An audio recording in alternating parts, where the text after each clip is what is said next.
Hi embroiderers! Today we are embroidering this design right here. I'm not happy with the color. The yellow is too bright, so I'm going to change it out to a more gold that matches. I'll show you how to change the color. So we're going to take this off, cut the line. There's two different knots that we can do. The square knot allows you to pull it all the way through the eye of the needle. I do not like this particular knot because it makes me insecure that it's going to come apart. I prefer a balloon knot. It will pull through all of the pieces of the machine, but you do have to pull the new thread back through the needle.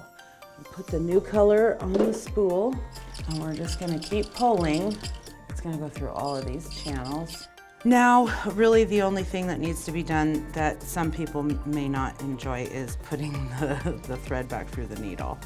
So I put my hand back here to give myself some sort of background. Otherwise, there's no background behind the needle. Okay, so now we're ready to hit start and get this embroidery going.